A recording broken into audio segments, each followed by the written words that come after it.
মৌলানা সাদ সাহেব বলছেন, ক্যামেরাওয়ালা মোবাইল পকেটে নিয়ে যদি কোনো ব্যক্তি নামাজ পড়ে, নামাজ হবে না, হারাম।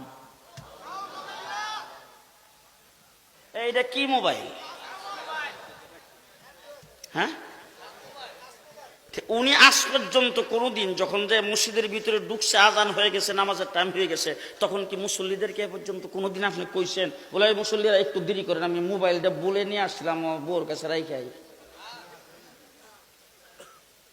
জি, নামাজে দাঁড়াইলে আমরা এই মোবাইল নিয়ে নামাজ পড়ি কিনা, পড়াই কিনা?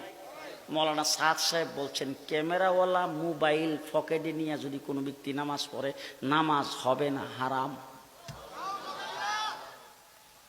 আর মৌলানা সাদ বলে, কোরআন শরীফ না বুঝা পড়লে কবিরা গুনাহ, না বুঝা পড়ে কোনো লাভ নাই।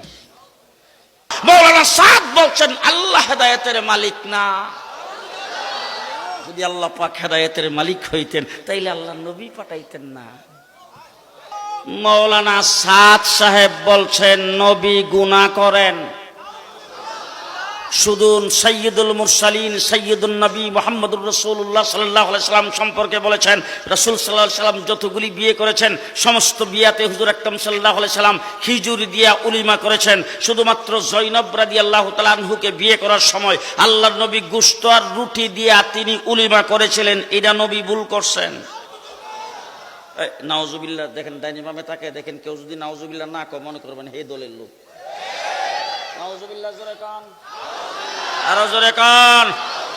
হযরতে মূসা আলাইহিস সালাম কালিমুল্লাহ তাওরীত কিতাব আনার জন্য গিয়েছেন, আল্লাহ পাকের সঙ্গে কথাবার্তা বলতেছেন। মূসা আলাইহিস সালামকে আল্লাহ পাক 30 দিনের জন্য ডাকছিলেন, 30 দিন থাকার জন্য নিয়ত করে গেছিলেন। আল্লাহ তাবারক ওয়া তাআলার হুকুমে মূসা আলাইহিস সালাম আরো 10 দিন বেশি সেখানে রইছেন। হযরতে মূসা আলাইহিস সালাম সম্পর্কে মৌলানা সাদ বলছে, 10 দিন বেশি সেখানে থাকছেন। 40 দিন কিতাব আনার জন্য যাইয়া ওই জায়গায় থাকার কারণে 5,56,000 উম্মত তার গুমরা হয়ে গেছে। মূসা আলাইহিস সালাম ক্ষমার যোগ্য ভুল করেছেন।